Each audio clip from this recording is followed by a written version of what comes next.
Sobre mim a mão do Senhor sempre esteve e estará. Sobre mim a mão do Senhor, sobre mim a mão do Senhor. Sobre mim está a mão do Senhor, sobre mim a mão do Senhor sempre esteve e estará. Sobre mim a mão do Senhor, sobre mim a mão do Senhor.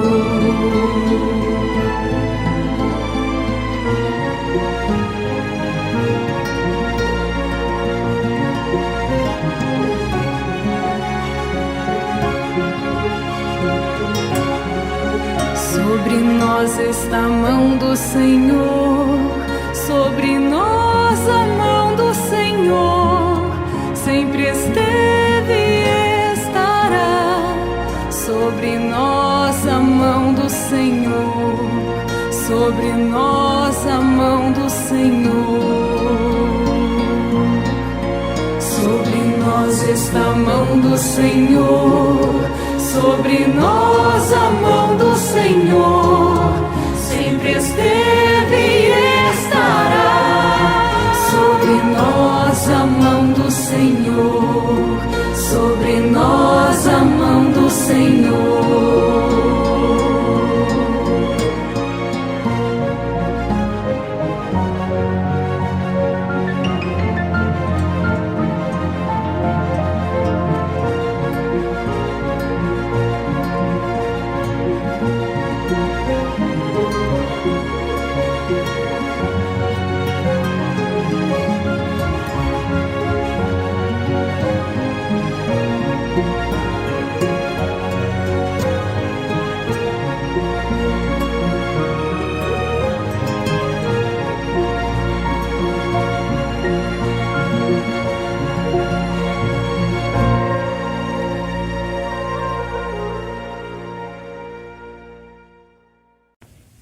como surgiu o mês da Bíblia.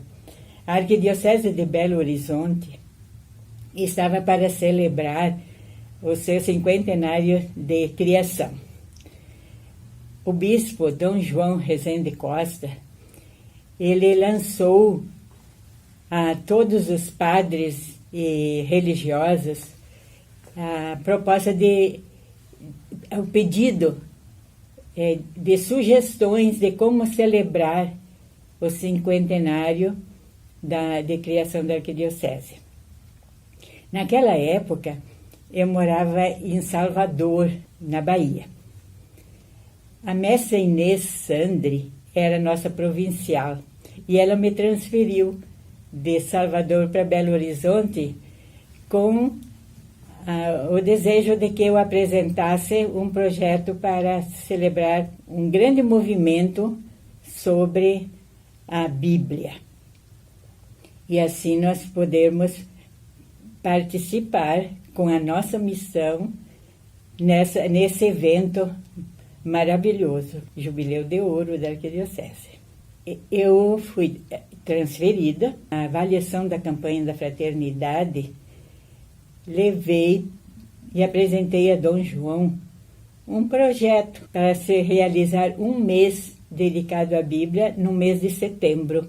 Dom João acatou a proposta, levou para a reunião do clero e foi aceito e definiu o padre Antônio Gonçalves e o padre Paulo Lopes de Faria, que depois se tornou bispo de Diamantina, e junto conosco, irmãs paulinas, levarmos à frente esse evento.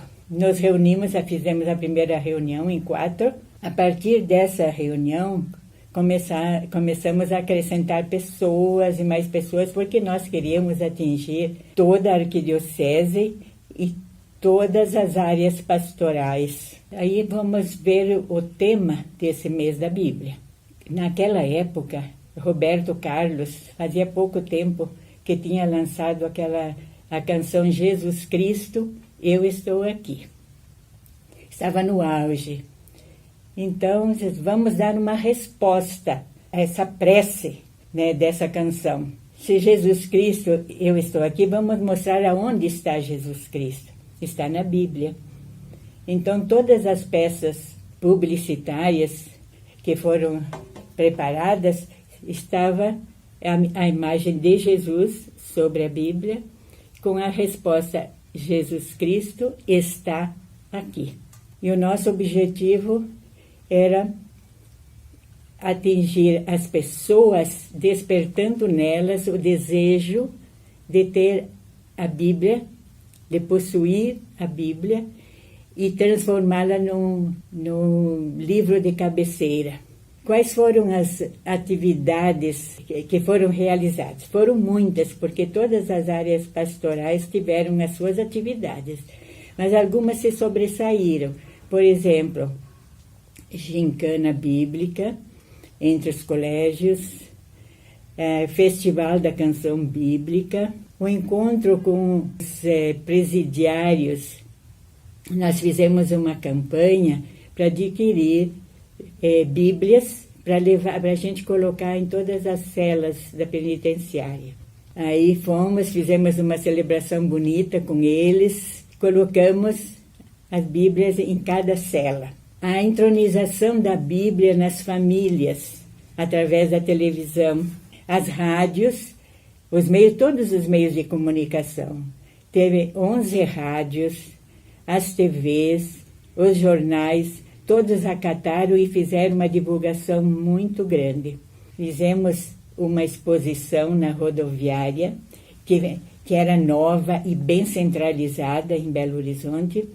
Depois nós fizemos também o encerramento na Minas Tênis Clube, onde reunimos cristãos de todas as paróquias da Arquidiocese. Foi um evento muito bonito que culminou, né, com os 50 anos da Arquidiocese. Quais foram os frutos? Foi um resultado desse primeiro mês da Bíblia. Em primeiro lugar, foi surgiu um programa de televisão onde Dom Serafim passou a fazer todos os domingos um programa, na hora do meio-dia, sobre o Evangelho do dia, do domingo. Ele fazia o programa e eu tinha que encontrar as ilustrações, porque naquela época não tinha internet, não tinha nada das facilidades que nós temos hoje. Ele me ligava e dizia, eu vou falar sobre isso, isso, isso. E depois ele passava, quando ele ia para a televisão para fazer a gravação do programa, ele passava lá em casa e pegava as ilustrações. Outra coisa, outro fruto que eu acho que foi o melhor de todos, foram os círculos bíblicos. Esses surgiram mais ou menos uns 700 de início, e o Frei Carlos Mestres é que preparava. Ele fazia apostila com 4 encontros, dava para o mês inteiro. Aí ele reunia na primeira segunda-feira do mês, na parte da tarde e de noite, quem não podia num horário ia no outro, e ele preparava os líderes das comunidades para poder depois fazer um ensino bíblico na sua comunidade, na sua paróquia. Isso ali, eu acho que foi um dos melhores frutos que teve o mês da Bíblia.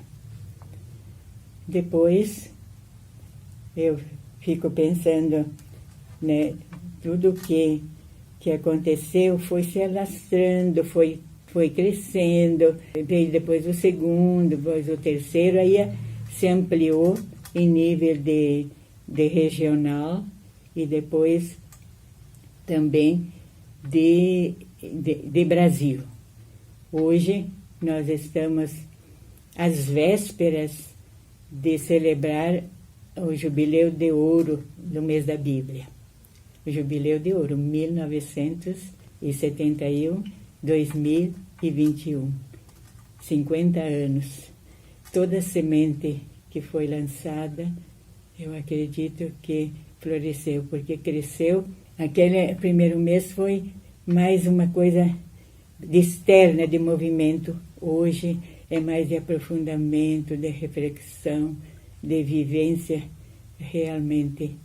E que essa palavra de Deus que estamos vivendo hoje, ela frutifica nos corações de todas as pessoas com quem nós nos comunicamos através da nossa missão.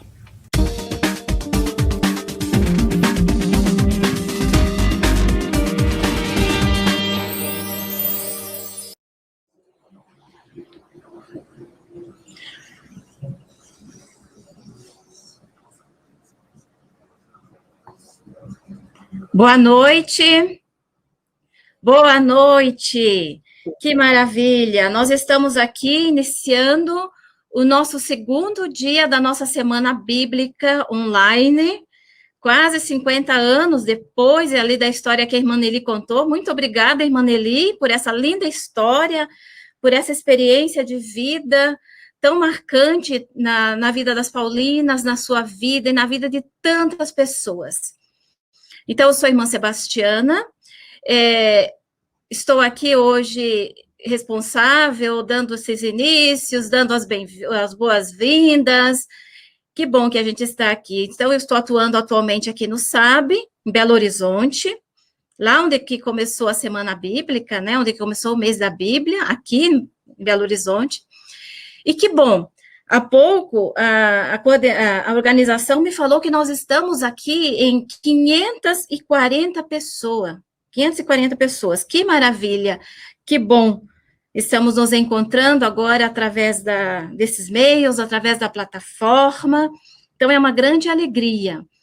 E eu quero dizer uma boa noite muito especial para os cursistas aqui do SAB, os cursistas também das paróquias, que fazem parte da nossa caminhada, as pessoas que estão nas suas casas, as comunidades religiosas. A gente recebeu fotos nessa manhã de comunidades religiosas inteiras, aonde que se coloca a Semana Bíblica, onde você coloca a palestra numa televisão e ali estão as pessoas assistindo, participando. Então, dessas 540, a gente pode falar que tem muito mais. Também recebi comunicado de seminaristas, de comunidades masculinas, além das femininas, que também estão em grupo, né, vendo, assistindo, participando. Que maravilha, isso é muito bom. Essa palavra de Deus que não nos deixa ficar quietos, né, que nos move a nossa mente, move o nosso coração, move também os nossos pés, e agora está ajudando a mover, então, as redes, está ajudando a mover tudo isso que estamos chegando nas casas, aonde que está as pessoas, né? Então, que bom. Outro recadinho, que já vamos falando de recados também, né? Se você soubesse de alguém que queira se inscrever, ainda pode se inscrever, tá? Porque as palestras continuam aí na plataforma. Quem não viu completamente ontem, pode ver hoje, pode ver amanhã, a palestra de ontem, que teve aquele probleminha lá no início, a irmã Gisele disse que já consertou, então quem quiser ver inteira, está lá já na plataforma, está aqui embaixo, né, porque no primeiro dia, tá? Então, é muito bom, né, então a gente estar aqui, tá ok? E vamos nos inscrevendo e vamos continuando, né? Mais um outro recadinho, então vai ficar até o dia 30, depois eu lembro isso aí de novo, até o dia 30 de outubro, essas palestras vão ficar aí na plataforma, tá? Hoje, então, o nosso convidado da noite é o Padre Cônix, já está aqui conosco, ele está aqui presente, ele está, né, aqui estamos vendo, porém, a palestra que ele vai dar vai estar gravada. Tá? Depois, então, que ele terminar a palestra gravada, aí ele vai estar disponível para responder as perguntas. Então, aproveita o chat aí do lado, tá? E vamos respondendo, vamos fazendo pergunta, que depois ele está disponível aí, com certeza, para dar essa resposta, tá? Nós estamos, então, no mês da Bíblia, por isso que estamos fazendo essa semana bíblica, né? E o livro da Bíblia que nós estamos discutindo, que foi trabalhado, está acontecendo em círculos bíblicos, é o livro do Deuteronômio. Então, já de cara, eu quero apresentar aqui um fruto, né, desse ano, que é o livro Deuteronômio, Escuta Israel. E quem é responsável é justamente o Padre Cônix, juntamente com a irmã Zuleika, tá? Então, é um livro que foi escrito por muitas mãos, né, com responsabilidade dos dois, envolvendo muitas instituições. Uma delas é o SAB, a FAGE, o ISTA, a Fundação Dom Cabral, todas essas fundações, essas instituições aqui de Belo Horizonte. E temos também a Faculdade Católica, que está no Rio Grande do Norte. Então, essas instituições ajudaram a escrever o livro. Tem pessoas que escreveram os artigos e tal, mas sob a responsabilidade, então, do Padre Cônix e também da irmã Zuleika, tá? Então, quem é o Padre Cônix que vai falar para nós essa noite? Vamos saber quem ele é, né? A nossa palestra vai se chamar Ouve, ó Israel, o Senhor, nosso Deus, o Senhor é um, tá? Então, essa é o título da nossa palestra. E o Padre Cônix, ele nasceu na Bélgica, e foi lá também que ele concluiu o seu mestrado e o seu doutorado em teologia. Atualmente, ele é professor emérito na Faculdade Jesuíta de Filosofia e de Teologia, que é a FAGE, aqui em Belo Horizonte, e ele foi organizador da tradução ecumênica da Bíblia e da tradução da Bíblia da CNBB. Participou como perito na 12ª Assembleia Geral Ordinária do Sínodo dos Bispos em Roma, no ano de 2008. Também é escritor, várias obras, né? É especialista no Evangelho de João, e por Paulinas, então, ele escreveu esse livro aqui, né? Que é esse do livro do Deuteronômio, e justamente o assunto que ele vai tratar para nós essa noite. Então, essa noite o assunto está diretamente ligado com o assunto do livro do mês da Bíblia, tá certo? Então, agora, deixamos aí com as nossas irmãs que estão nos bastidores, que vão colocar para nós a palestra do padre, que nós vamos ouvir. Boa palestra para todos nós, e usem e abusem aí do chat, tá? Tudo que vocês quiserem se comunicar está aí à sua disposição. Então, vamos lá para a nossa palestra.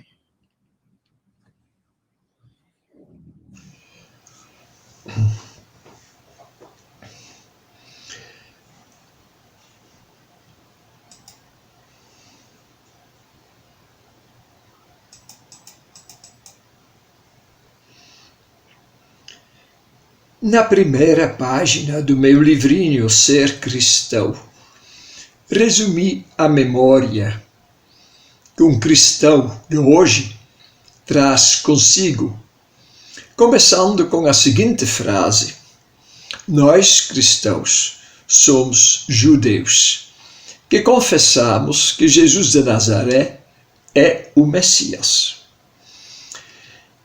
Aí está a raiz do ser cristão. Memória de um momento histórico, encarnado na história. Num pequeno povo no imenso Império Romano, surgiu um homem chamado Jesus, vindo de Nazaré. Povoado perdido nas montanhas da Galileia, na província chamada ora de Palestina, ora de Judeia, cujas dimensões mal passavam do tamanho do Sergipe. Em torno desse judeu, um tanto marginal, criou-se uma discussão se ele era o Messias, o ungido de Deus, que devia salvar o povo de suas misérias, sim ou não? E alguns disseram, sim, é ele.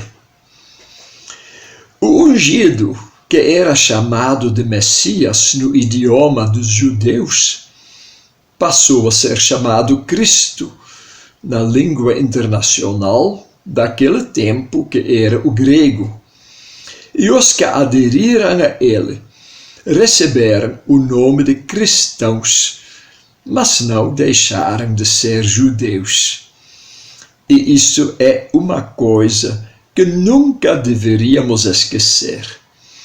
Nossa raiz é judaica, e nessa raiz foram enxertadas coisas da cultura e do pensamento grego, do direito romano, da impetuosidade dos bárbaros e dos germânicos, da mística medieval, da racionalidade moderna, dos povos de outros continentes que foram integrados no circuito mundial nestes últimos séculos. Tudo bem, mas nós cristãos não deixamos de ter como raiz religiosa profunda a experiência de Israel e do judaísmo. Essa experiência está ricamente conservada no conjunto literário que os judeus chamam a lei, profetas e escritos, que os cristãos conservaram sob o nome de Antigo Testamento ou Aliança, dando a entender que os cristãos se consideram como aqueles que passaram pela renovação da aliança de Israel com Deus por meio de Jesus Cristo, que consagrou com sua vida e morte a nova ou renovada aliança, o testamento, anunciada pelos profetas, sobretudo Jeremias e Ezequiel. E nada de mais ridículo do que desprezar a antiga aliança, para cuja renovação no coração Jesus deu a sua vida. Desprezar o Antigo Testamento é cortar o galho no qual estamos sentados.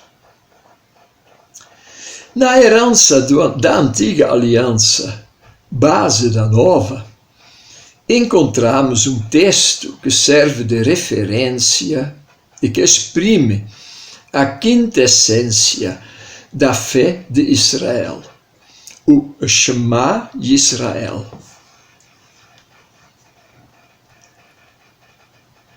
Originalmente, o Shema constituía-se de umas poucas linhas. Deuteronômio, capítulo 6, versículo 4 a 9. É uma profissão de fé no Deus único. Mas, na oração cotidiana, de manhã e de noite, foram incluídos outros trechos que explicam a obrigação e o modo de rezar. Deuteronômio 11, 13 a 21 e Números 15, 37 a 41. A oração do Shema constitui a base principal da fé judaica. Seguindo o mandamento de rezar ao deitar-te e ao acordares, a leitura de Shema é parte das rezas judaicas da noite e da manhã. Eu vou me deter aqui na primeira parte, Deuteronômio 6, versículos 4 a 9, que exprime o conteúdo dessa fé de Israel. As outras partes recordem, por assim dizer, o ritual que está a serviço da interiorização dessas primeiras linhas. Interiorização, porque não se trata de uma oração que a gente lê na telinha do celular enquanto olha para os croissants do café de manhã. É uma oração e pessoal. E o ritual de amarrar as duas caixinhas com o texto no braço e na testa não é para efeitos ostensivos, mas para o fiel individual, para que ele se lembre, não para que os outros vejam. Inclusive, é um ritual muito bonito.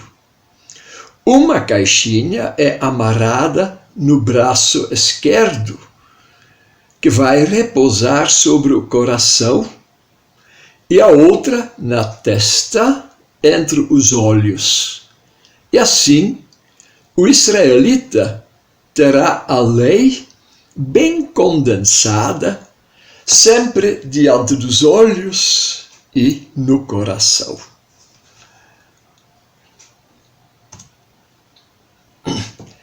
Essas palavras nunca podem estar ausentes da vida de um judeu fiel. Em outros termos, devem estar na sua memória, mesmo quando ele não pensa expressamente nelas. Essa presença da lei é como o basso contínuo na orquestra de sua mente. Então, o importante do Shema não são as faixas e as caixinhas sobre o braço, perto do coração e entre os olhos. Essas exterioridades são apenas símbolos do ensino de Deus, a Torá, que deve estar no mais profundo de cada pessoa. Quem esquece esse sentido simbólico pode cair em um formalismo exterior, que já é criticado por Jesus no caso dos fariseus, que mandavam costurar borlas bem grandes no manto para impressionar as pessoas piedosas, conforme Mateus, capítulo 23, versículo 5. Tal ostensividade não é um perigo só do judaísmo. Nosso cristianismo hoje conhece um abuso de símbolos religiosos só para impressionar. Dos filactérios, ou tefilim, como se chamam essas coisas, vale o que os profetas e Paulo dizem a respeito da lei de Moisés. O importante não é que ela foi escrita em 2 tábuas de pedra, e sim que ela esteja no coração. Como Jeremias diz do povo renovado, Jeremias capítulo 31, versículo 33, e como Paulo diz a respeito dos pagãos que respeitam o Senhor Deus. Romanos 2,15.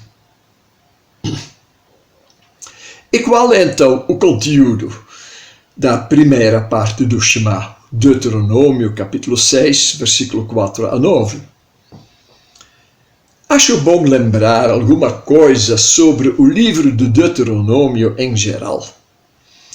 Quem reza o Shema são os judeus. Então é bom saber o que lhes passa pela cabeça quando rezam essas palavras. São palavras tiradas do discurso inaugural de Moisés no Deuteronômio, e o Deuteronômio, Debarim, como dizem os judeus, as palavras, pois é assim que o livro começa. O Deuteronômio vale como resumo da lei, a tal ponto que alguns rabinos dizem que quem reza o Shema ou simplesmente coloca as caixinhas entre os olhos e sobre o braço, já está observando toda a lei. Os rabinos são professores e por isso eles exageram. Como estamos no mês da Bíblia dedicado ao Deuteronômio, vale termos uma visão global desse livro tão precioso. Não para mera erudição. É uma maneira de se tornar ouvinte de Jesus, pois Jesus falou para pessoas que ouviam cada sábado a lei com um apreço especial pelo livro do Deuteronômio. Segundo o livro do mês da Bíblia, Deuteronômio, Escuta Israel, das edições paulinas deste ano, o Deuteronômio pode ser comparado a um abacate. Está na página 17. O abacate tem uma fina casca externa. Isto é o início e o fim do livro, que contém uma palavra de memória no início, aquilo que Deus já fez para o povo, libertando-o e dando-lhe a lei, e uma severa advertência no fim, para valorizar esse presente de Deus que é a lei, guardando-a, pois senão... Dentro dessa fina casquinha encontra-se a parte mais deliciosa do abacate, a polpa, uma meditação sobre a lei, do fim do capítulo 4 até o fim do capítulo 11. E as bênçãos e sanções finais nos capítulos 27 e 28. Esta é a polpa do abacate. E no centro desta polpa está a parte mais dura, porém que contém a fecundidade da fruta. O caroço, a lei, como se diz, o código deuteronômico propriamente, que são os capítulos 12 a 26, que são um resumo atualizado das leis de Israel nos séculos anteriores, desde Moisés até o momento em que o livro foi redigido 5 séculos depois, no tempo do exílio babilônico. A primeira parte do Shema, ou seja, Deuteronômio 6, versículos 4 a 9, se encontra, portanto, na polpa da fruta, na meditação sobre a lei pronunciada por Moisés, segundo Deuteronômio, capítulos de 4 até 11. É um texto para ser meditado. Então, esse texto, Deuteronômio 6, 4 e seguintes, começa com a impressionante profissão de fé em Deus, Deus cujo nome não se pode pronunciar para não levar o nome de Deus em vão, mas no lugar se pronuncia um termo genérico, Adonai, o Senhor, em hebraico. E assim faremos nós também, para ficarmos bem colados à sensibilidade dos judeus que desejamos partilhar, porque Jesus era judeu.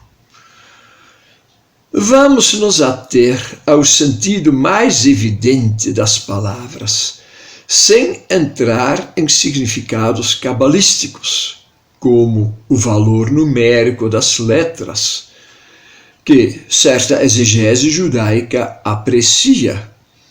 Isso se pode encontrar na internet. Mas os primeiros ouvintes do Deuteronômio, lá nos alvores, depois do exílio babilônico, quando o livro foi composto para renovar a fidelidade à lei que herdaram de Moisés, eles não conheciam a Cabala. Então vamos para o texto. Primeira palavra. Escuta, Israel. Não apenas ouve, Israel, como muitas vezes se traduz, mas escuta. Pois escutar significa ao mesmo tempo ouvir e obedecer. Como o pai ou a mãe dizem ao filhinho travesso, escuta aí. E o que devemos escutar e praticar? A Torá, que significa o ensinamento de Deus que Moisés e os que continuaram seu serviço transmitiram como um presente de Deus ao povo, uma presentificação de Deus. Quem escuta a Torá, escuta a Deus. Agora vamos traduzir bem literalmente, porque a sobriedade da frase hebraica permite diversas interpretações que não se excluem mutuamente. Isso é uma qualidade da língua sóbria, que é o hebraico. A letra diz: Adonai nosso Deus, Adonai um. É uma exclamação.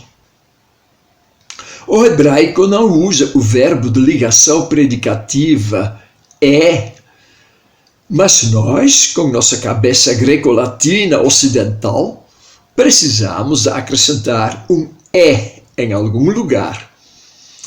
Então, podemos dizer, interpretação A, Adonai é nosso Deus, Adonai único, ou mais simplesmente, Adonai é nosso Deus, Adonai só Ele. Não precisamos de outra divindade. É como a esposa que diz de seu marido: João é meu marido, João só. Não tenho nem quero ter outro. É a linguagem da aliança, do amor, da fidelidade, que é tão típica do Deuteronômio.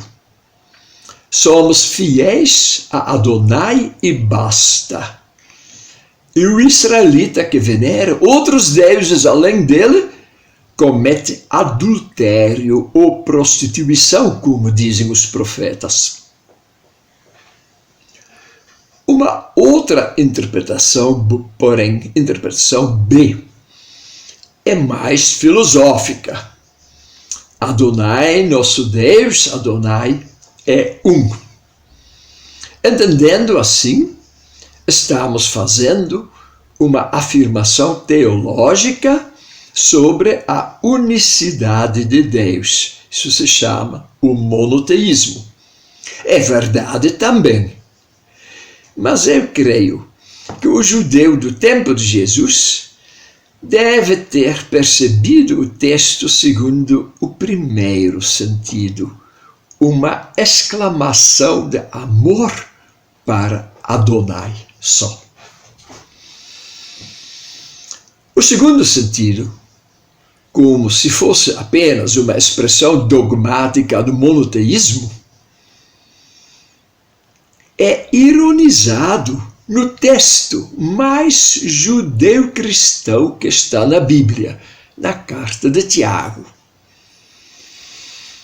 Tiago insiste que a fé ou fidelidade a Deus se manifesta, se comprova, não pela profissão do monoteísmo, recitando o Shema, mas pelos frutos, pelas ações de caridade e de justiça. Sem esse produto, que Tiago chama de obras, ou que deu origem a disputas teológicas na modernidade que é melhor esquecer, sem essa produção de frutos de caridade, a fé é uma árvore seca, um cadáver. Diz Tiago, aquele que diz ter fé, mas não mostra frutos. Tiago responde, tu crês que há um só Deus? Fazes bem. Até os demônios creem e estremecem. O dogma monoteísta para nada serve a não ser para o diabo, senão há a paixão da fé e da fidelidade que opera pela caridade, como diz o próprio Paulo na carta aos Gálatas, capítulo 5, versículo 6. E Jesus? O que Jesus faz com o Shema? Nós podemos ler isso no Evangelho de Marcos, capítulo 12, versículo 29 a 34. Um escriba pergunta a Jesus qual é o maior mandamento. Jesus não responde com os 10 mandamentos, o decálogo, que se encontra em Deuteronômio 5 ou em Êxodo 20. Não. Jesus responde instantaneamente ao escriba, citando o Shema, o mandamento do amor de Deus, segundo o Shema, Deuteronômio 6, versículos 4 a 5. Pois Jesus mesmo era judeu e rezava 2 vezes por dia o Shema Israel. E o seu interlocutor, o escriba, também. Porém, Jesus acrescentou algo ao Shema. O amor ao próximo, que também não está no decálogo, mas na lei da santidade de Levítico, capítulo 19, versículo 18. E quando o escriba repete o que aprendeu de Jesus, este o felicita, dizendo: tu não estás longe do reino de Deus. Marcos 12, 34.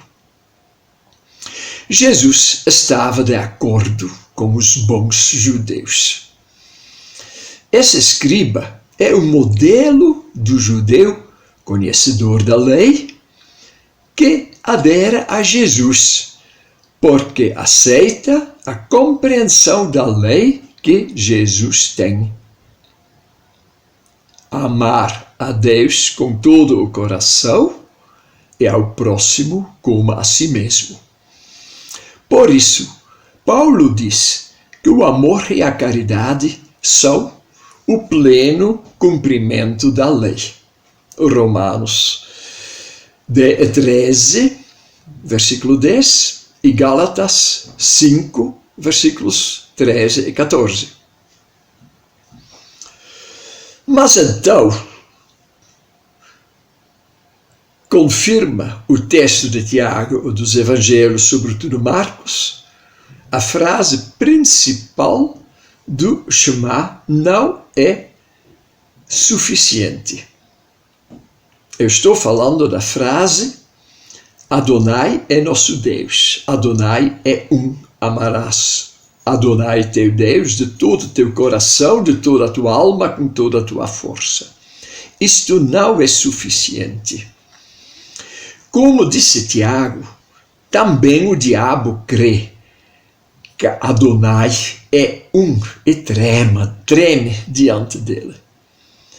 Para o discípulo que aprendeu de Jesus, precisa algo a mais. O amor ao próximo, que Jesus uniu indissoluvelmente ao amor a Deus. Por uma razão bem simples. Se Deus é Pai, não podemos amá-lo sem amar os filhos que ele gerou. Como diz São João na sua primeira carta, capítulo 5, versículo 2. Os dois primeiros mandamentos são como a raiz e os frutos da árvore. A raiz é o amor a Deus. Os frutos são o amor aos nossos irmãos e irmãs. Se considerarmos Jesus nosso guia, como diz a carta aos Hebreus, então ele nos mostra onde está a base para conversar com os hebreus no mandamento do amor a Deus, o Shema. Amor a Deus unido ao amor ao próximo. O segundo mandamento igual ao primeiro, ou seja, igualmente importante e indispensável. Mandamento que o judeu cristão, Tiago, chama de lei perfeita, lei da liberdade, lei régia. Tiago, capítulo 1, versículo 25, capítulo 2, versículo 8. Em comparação com essa raiz, que é o amor a Deus, e o seu fruto, que é a caridade e justiça, as discussões entre judeus e cristãos sobre a data da Páscoa ou sobre a legitimidade de chamar Jesus Filho de Deus, isso vem em segundo lugar. E o texto continua. Esses mandamentos estejam em teu coração estas palavras que hoje te ordeno. O próprio texto insiste na interioridade. Se não cuidarmos da interioridade, acontece como Jesus repreende aos fariseus. Eles limpam a taça por fora, mas seu interior está cheio de roubo e intemperança. O resto do Shema, que não vamos comentar, é pedagogia. Está aí mais ou menos o seguinte: tu repetirás essas palavras a teus filhos, e delas falarás quando estiveres sentado em tua casa ou andando a caminho, quando te deitares ou te levantares. Tu as prenderás como sinal à tua mão e as colocarás como frontal entre os olhos. Tu as escreverás nos umbrais de tua casa e nos teus portões. Podemos deixar isso de lado para responder agora a uma pergunta que nos foi colocada. O Shema pode ter um lugar na liturgia cristã para lembrar nossas raízes no povo de Israel? Claro que pode. Já guardamos de Israel as palavras Amém e Aleluia. E dos cristãos de língua grega, nós guardamos o Kyrie eleison. E da liturgia de Roma, o hino do louvor, a Glória.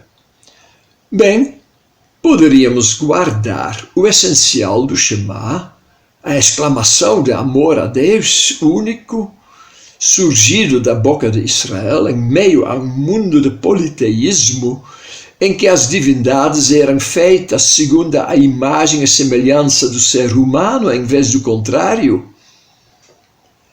Também hoje vivemos no meio de tais divindades humanas, inclusive com cara de Estado, comércio, empreendimento, etc., que nem na antiguidade. Mas, nesta hipótese do uso litúrgico cristão, isso deveria ser como nós vimos no Evangelho de Marcos, onde Jesus associa a profissão de amor a Deus único, o mandamento do amor ao próximo. Nesse sentido, achou bom o que se faz em algumas paróquias na liturgia da missa dominical. Canta-se o Shema antes da primeira leitura, que aos domingos normalmente é tirada do Antigo Testamento. E antes do Evangelho de Jesus, que tem a última palavra, canta-se o Aleluia, um louvor a Deus pela obra que seu Filho concluiu no meio de nós. Muito interessante essa história do ouvir, escutar, atenção, né? Às vezes o ouvir, não só com o ouvido, mas muitas vezes também na própria tela. Nós que estamos agora muito envolvidos com esse sistema de internet e tudo mais, muitas vezes o ouvir é pelos olhos, né? Você precisa ler os recados e tudo mais. Eu percebi que o pessoal se equivocou bastante, né? E eu também estava procurando entender essas entradas aqui na nossa sala, né? Mas isso é muito bom. Então, padre, tem algumas perguntas aqui para você. Boa noite agora, né? Que nós não falávamos boa noite antes. Agora você já com o microfone aí. Bem-vindo, que bom que você pôde estar aqui conosco, né? Não só na gravação, mas também aqui presente. Então, o Gleison de Búrcio perguntou o seguinte: como Israel chegou ao conhecimento de que havia um único Deus? Qual foi o processo que eles fizeram?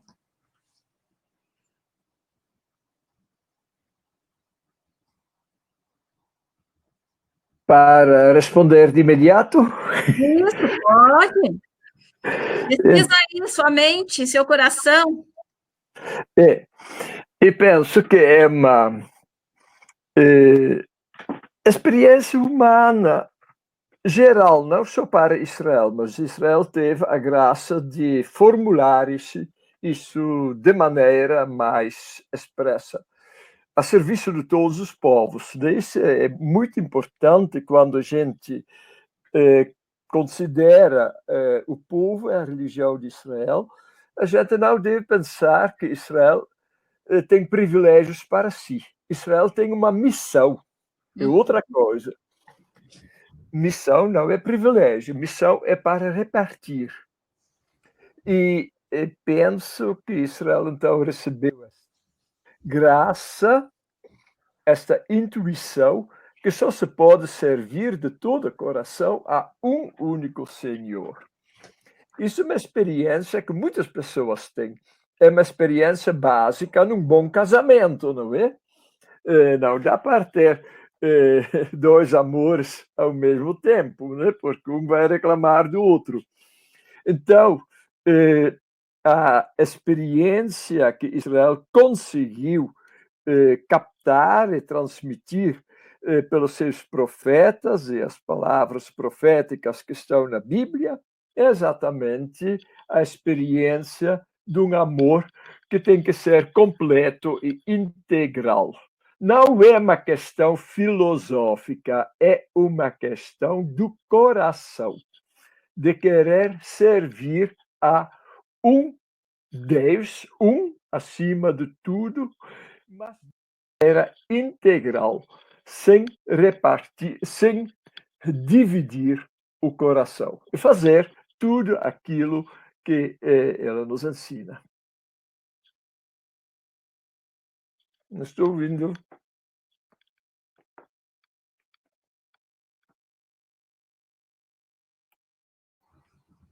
Pronto. Estou olhando aqui as perguntas, tudo está girando em torno do amor. Parece interessante isso, né? Então, duas perguntas sobre o amor. A irmã Zuleika perguntou assim, ó, amar pode ser um mandamento? Tá? E aí, outra pessoa também perguntou,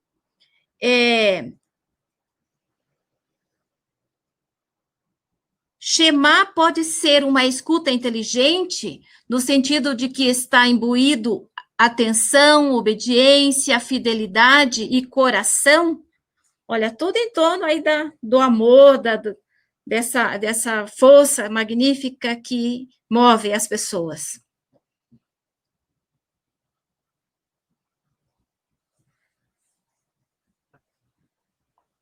Estão ouvindo, né? Sim, agora sim.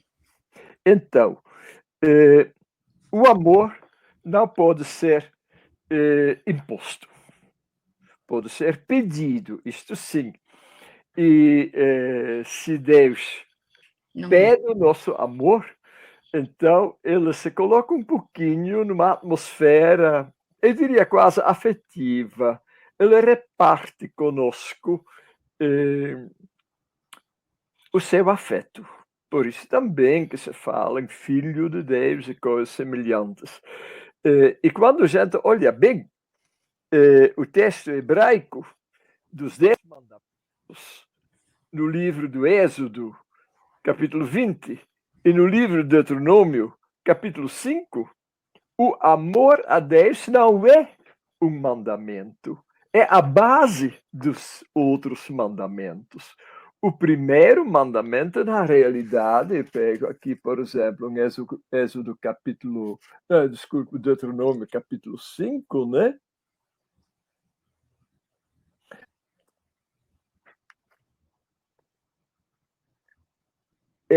Não terás outros deuses diante de mim. A frase anterior, eu sou Adonai, teu Deus, aquele que te fez sair da terra do Egito, da casa da vida, é uma memória. Deus lembra do amor que ele demonstrou libertando o povo. E, em base a isso, vem então os mandamentos propriamente. Então, amar a Deus não é uma coisa que se impõe, mas é uma experiência humana que nos coloca em comunhão com Deus. Eu acho que essa experiência é possível quando o ser humano não se considera a si mesmo como o centro do universo, o que infelizmente acontece muito. Mas quando o ser humano se reconhece como criatura, como alguém que é dado por um outro. E a gratidão por ser dado é o que se chama o amor. Isso não se impõe, isso se descobre, isso se deixa amadurecer, e daí a importância também do lado que se chama místico em nossa vida, quando a gente, então, coloca de lado as preocupações desnecessárias, né? Pensem nos lírios do campo, que colocam de lado as coisas desnecessárias, e para dar espaço a essa presença de um Deus que nos ama. E a partir dessa experiência, então, a gente vai dar valor a essas orientações que nós chamamos os mandamentos, mas os mandamentos também não são propriamente imposições. E aí eu entro na segunda pergunta. A palavra hebraico para mandamento ou lei, um dos termos, o mais usado é Torá. Ora, Torá não significa lei ou obrigação, mas significa orientação. Se nós dessemos melhor que os mandamentos são orientações, então não perceberíamos os mandamentos como imposições, mas como conselhos para dar mais conteúdo e riqueza à nossa vida. E então, os mandamentos nunca se esgotam, porque a gente vai, como foi dito, escutar com inteligência e com afeto. A gente vai descobrir sempre mais coisas dentro dos mandamentos. E os mandamentos são só 10. Nenhum dos 10 mandamentos, por exemplo, ensina a amar, vamos dizer, a mata amazônica. Nenhum dos 10 mandamentos manda o respeito ecológico. Mas o aprofundamento dos mandamentos, por exemplo, não matar, e coisas semelhantes, não matar aquilo que dá o ambiente para o ser humano e toda a criação viver. Então, do não matar, bem refletido, provém o respeito ecológico, por exemplo, né? As regras matrimoniais provêm de um mandamento que na Bíblia tem só 2 palavras: não adulterarás, e nada mais. Mas para tirar disto aí todas as consequências para a criação do casamento amoroso, fecundo, filhos, educação e tudo isso, está em núcleo nesta pequena, breve orientação. Não adulterarás, te dedicarás totalmente ao amor da tua vida, né? E assim adiante. Então, os mandamentos, ou melhor, a Torá, deve ser entendido com a inteligência e recebida generosamente no coração para dar sempre mais riqueza àquelas orientações. Por isso, no livro de Deuteronômio está que nenhum povo tem uma lei tão sábia quanto aquela que foi dada através de Moisés ao povo de Israel. E, através deles, através do judeu Jesus, passou para nós. Muito bem. Nós estamos aqui ouvindo, colhendo essas palavras. Estamos, a maioria, eu acho que todos nós que estamos aqui somos cristãos, né? Seguidores de Jesus. Então, uma das perguntas que está vindo ali é se Jesus queria o cristianismo.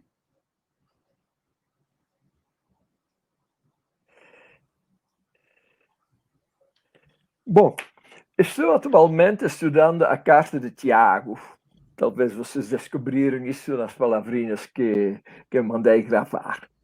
E Tiago é o mais judeu de todos os autores do Novo Testamento. Ele é cristão, mas ele fala a sabedoria dos judeus.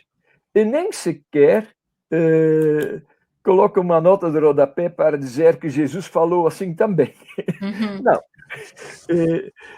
Por exemplo, o amor ao próximo já está no Antigo Testamento, no livro do Levítico. Tiago diz que isto é a lei régia, a lei da liberdade. Mas ele não coloca assim como disse Jesus. Não, ele fala isso como judeu. Jesus era judeu. E a gente antes, eu diria, a gente é, em primeiro lugar, discípulo e seguidor de Jesus, antes de ser oficialmente cristão.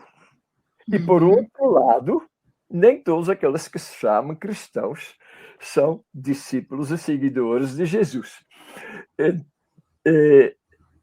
A adesão a Jesus é isso que importa, que se chama cristianismo ou não, isto vem em segundo lugar. O nome de Cristo é um título dado a Jesus. Mas havia muitos que reclamavam este título. Cristo significa Messias. Havia muitos que se consideravam. Nós dizemos, então, para nós, o Messias que realmente merece a nossa confiança é Jesus. Mas se trata de adesão a Jesus, o judeu, com a maneira em que ele viveu no meio do seu povo, amando até o fim, a ponto de dar a sua vida por seus semelhantes e também por nós. Então, perguntar se Jesus queria fundar o cristianismo, eu acho que é um pouquinho ao lado da questão. Jesus não queria fundar nada, ele queria só amar. Quem fundou o cristianismo foram aqueles que fizeram da memória de Jesus o centro da sua comunidade. Ótimo, maravilhoso isso, né? Outra coisa, Deuteronômio, a palavra Deuteronômio, então quer dizer segunda lei, é isso, né? Ou cópia da lei, conforme nós temos lá no capítulo 18, parece que é, né? E qual é a primeira lei e qual, então, a semelhança e diferença entre elas? Bom, na realidade, Deuteronômio significa, eu sei, os que conhecem um pouquinho das tradições judaicas conhecem a palavra Mishnah. E Mishnah é um termo didático que significa algo como repetição, né? Então, o Deuteronômio é uma repetição da lei. Então, nesse sentido, pode ser chamado a segunda lei, mas no sentido de repetição, fazer um comprimido daquilo que é o essencial. E daí o caroço do abacate, os 12 a 26 do Deuteronômio são propriamente, então, esta repetição resumida da lei que já está no livro do Êxodo, no livro dos Números e no livro do Levítico. Então, é como nós temos o nosso catecismo para sintetizar um pouquinho tudo aquilo que deve ser transmitido, né? Mas, na realidade, a palavra, o termo Deuteronômio, surge na legislação quando diz que o rei deve ter uma cópia da lei. Este é o sentido técnico do Deuteronômio, a cópia da lei que é confiada ao rei para que ele governe conforme a lei. Então, são dois sentidos, mas para nós, praticamente, já que nós não somos o rei, né, para nós o sentido importante é que o Deuteronômio contém a essência, das leis de Israel. E será que Jesus, então, fez uma releitura do Shema? Ao unir o Levítico, capítulo 19, versículo 18, amarás o teu próximo como a ti mesmo, e a Deuteronômio 6:5, amarás o Senhor teu Deus? Foi releitura, né? nós devemos imaginar Jesus como um bom judeu que cada sábado vai à sinagoga, ouve a lei e fica pensando sobre aquilo que é lido aí, né? E aí, com a sua inspiração de Filho de Deus, ele criou esta inabalável convicção,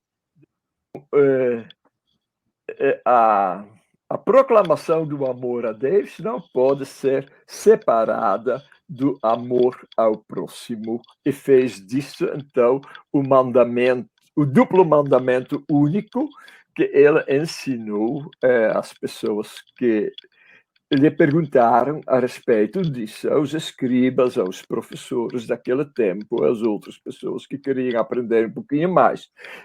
Então, como hoje em dia se diz no mercado, é uma venda casada. Você não pode comprar o amor a Deus sem comprar o amor ao próximo. Muito bem. Jesus era um rabino, né? Não esquecem isso. Ele é tratado pelos outros como rabino. Quando ele dá ao outro lá, que lhe pergunta sobre o primeiro mandamento, o outro responde: mestre, tu respondes. Então, ele era considerado pelos outros rabinos como um rabino, vamos dizer, não acadêmico, porque ele não estudou numa faculdade de teologia. Ele era um rabino popular, mas havia rabinos, mestres, que o reconheciam como, vamos dizer, colega deles. Então, nós percebemos aí esse processo, né, da lei, o processo dos mandamentos, a Torá, a lei que estava lá no Êxodo, no Levítico, nos Números, depois a lei do Deuteronômio, a releitura que Jesus fez dessa lei, né, do amor ao próximo, amor a Deus. E agora, para nós hoje, como a gente vai atualizar, então, esse Shema nos nossos dias? E por que é tão difícil para a gente entender o livro do Deuteronômio? Bom, são duas perguntas. Isso, duas perguntas. O livro do Deuteronômio talvez não seja tão difícil. Claro, a gente precisa de algumas explicações, mas ele, a meu ver, é um dos livros mais bem organizados do Antigo Testamento. O livro de Números é muito mais confuso, mistura histórias com casos, com casuística, etc., né? E o livro do Levítico são as leis para o culto, para a liturgia. Aí a gente se desanima quando a gente começa a ler tudo isso, embora haja alguns detalhes interessantes. Eu acho o livro do Deuteronômio relativamente simples se a gente tem algum comentário, mas o esquema é claríssimo.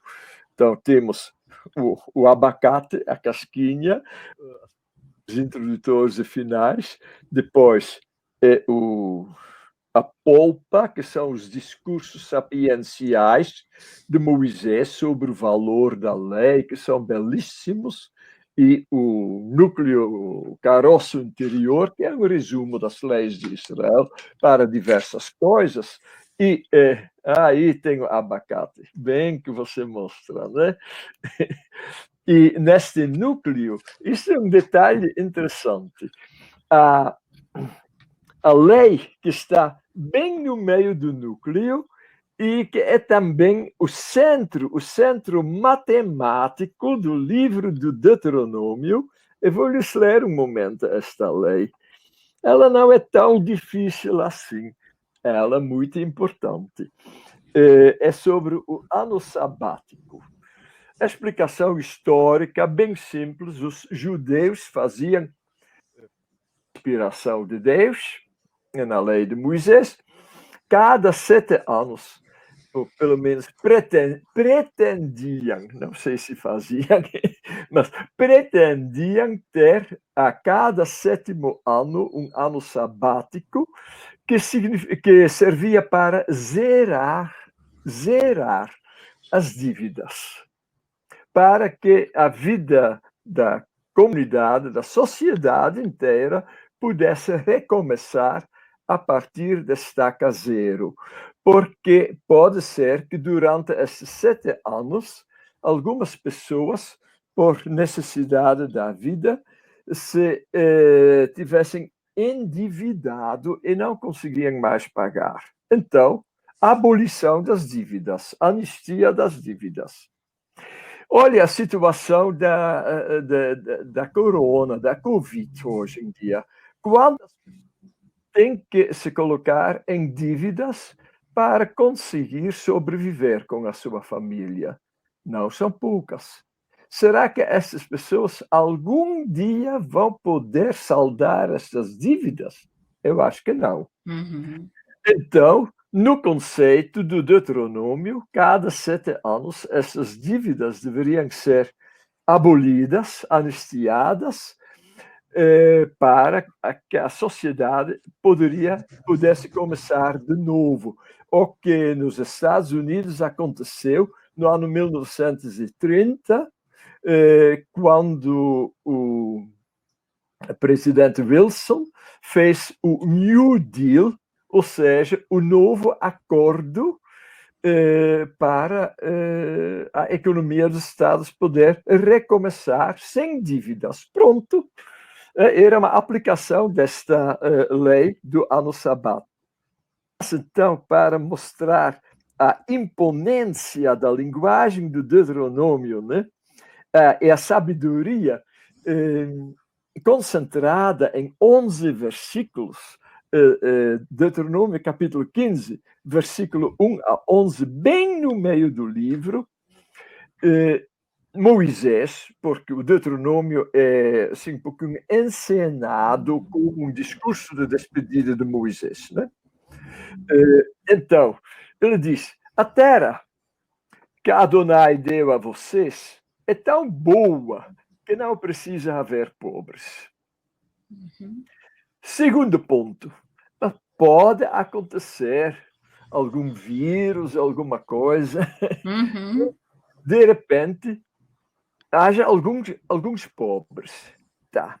Então, neste caso, vocês devem abrir a mão e dar ao pobre o empréstimo que ele necessita. E no fim, ele conclui, esta palavra foi retomada por Jesus por ocasião da unção de Jesus pela mulher em Betânia. Uhum. Uhum. Pobres sempre tereis convosco. O que para certas pessoas diz, certas pessoas entendem isso como então não adianta Então não nada. pode fazer nada. Não, mas é bem outra coisa que está no Uhum. Deuteronômio que Jesus lembra. Ele diz, então, já que sempre pode haver um pobre, isso pode acontecer sempre de novo, então vamos falar realisticamente,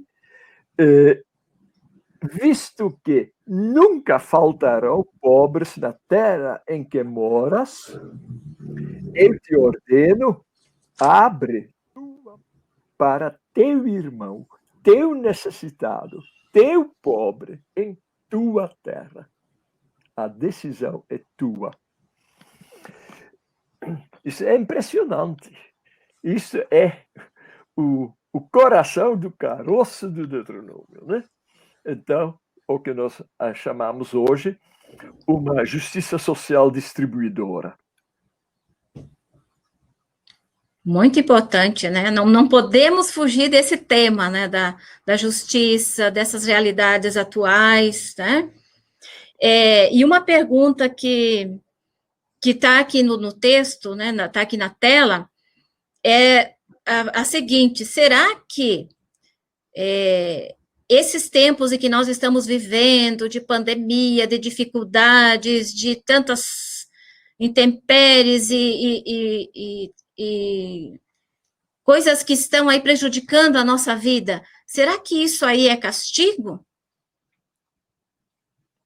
Será que o Senhor está dizendo, vocês não foram fiéis, vocês não assumiram o compromisso?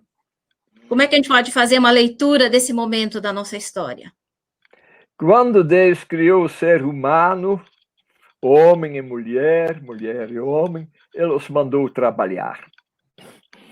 Ou seja, Deus não deu tudo de mão beijada, mas o ser humano tem que enfrentar as dificuldades que sempre de novo surgem, às vezes de modo muito imprevisto, como nós estamos vivendo hoje, né? Isto não é castigo nenhum, isto é desafio. Uhum. E este pensamento do castigo é só para pecado, para maldade. Se não tem maldade, não há castigo de Deus. Pode haver dificuldade a enfrentar. Isto é outra coisa. E aí pego no Evangelho de João a história do cego de nascença. Isto deveria tirar da nossa cabeça para sempre esta ideia de que Deus castiga através de doenças ou alguma coisa. Diz João capítulo 9, versículo 1, ao passar, Jesus viu um homem cego de nascença. Seus discípulos lhe perguntaram, Rabi, quem pecou para que ele nascesse cego? Ele ou os seus pais? Jesus respondeu, nem ele pecou, nem seus pais. Mas é uma ocasião para que se manifestem nele as obras de Deus. Então, as dificuldades da vida, a não ser que sejam consequências das nossas maldades, mas normalmente as dificuldades que se apresentam, mesmo as pandemias, são, antes de mais nada, desafios para mostrar que nós somos gente que assume a sua vocação da criação de sermos a imagem e semelhança de Deus, e Deus é amor, portanto, nós devemos ser amor à imagem e semelhança de Deus. Isso significa as dificuldades em nossa vida. Ótimo. Olha aí, a gente fica para cima desse jeito, né? Agora, assumir, pegar, abraçar essas dificuldades, enfrentá-las, né? E fazer a diferença no hoje. Muito bem, padre. Chega, né, por hoje? Você disse assim, não é difícil estudar o livro do Deuteronômio. Claro, quando a gente tem pessoas assim, como o padre Cônico, a irmã Zuleika e tantos outros que nos ajudaram, né, a ler, a fazer um esquema desse livro, compreendê-lo também no seu tempo, na sua época, na sua realidade, onde ele foi escrito. Quando a gente percebe isso, aí a gente vai entendendo direitinho. Agora, será que vai ter um ano da Bíblia que a gente vai estudar Números, Levítico, esses que você falou aí que são mais difíceis, né? Aí a gente vai chamar também o Padre Conze para nos dar a mão, para nos ajudar, né? Agora, então, fala para nós aí, dá uma mensagem, esse povo todo que está nos ouvindo, que está sedento da palavra, que está ansioso para acolher a bênção do Senhor. O que você tem de mensagem final para dar para nós? Eu voltaria ao Shema Israel. E vou ficar com 3 palavras. Shema, no sentido de escutar. Não apenas ouvir, mas escutar. Dizer, deixar penetrar para depois colocar em prática. E depois, os 2 gestos que o judeu exerce quando ele reza o Shema. Uma caixinha perto do coração e outra caixinha entre os olhos, perto do cérebro, né? Então, escutar a palavra de Deus com o coração e com a cabeça. As 2 coisas são importantes. Né? A lei do Senhor é inteligente. Moisés disse no capítulo 4 do Deuteronômio. Nós dizemos isso no Salmo 19 também, né? A lei do Senhor é inteligente, apela à inteligência para a aplicar em novas circunstâncias. Por exemplo, as exigências modernas, pós-modernas, da justiça social, da ecologia. É a nossa inteligência que nos leva a compreender a lei de Deus nesse sentido. Graças a Deus temos um Papa muito inteligente. Mas, por outro lado, também no coração. O coração significa a doação total da gente. A gente tem que se doar. Quem é egoísta nunca vai entender nada dessas coisas. É o coração que vai decidir. Muito bem. Olha, nós ficamos encantados com as suas palavras e pelo seu carinho de ter se disposto a vir aqui hoje à noite responder as perguntas para nós. Faz toda a diferença, com certeza. E essa sua sabedoria, esses seus passos, as suas pegadas já deixadas aqui no caminho para nós, né? Muito obrigada. Então, uma boa noite e acredito que o povo aproveitou muito das suas palavras. Tá certo? Opa! Graças a Deus. Amém. Olha, que sorriso bonito. Então, povo, que bom que nós estamos aqui encerrando essa nossa segunda noite, né, dessa nossa semana bíblica. Foi um prazer, muito bom. Eu vi aqui pelos comentários, eu segui ali, muitas pessoas não conseguiam encontrar o caminho da sala, né? Então, o link que foi colocado no nosso e-mail é o mesmo link, todos os dias a gente vai entrar ali, tá? E quando você entra, então, lá, primeiro dia, segundo dia, terceiro dia, claro, amanhã, quando você entrar, já vai ter o primeiro e o segundo dia já com conteúdo. Então, ou seja, nós vamos entrar para ver o conteúdo do terceiro dia, tá?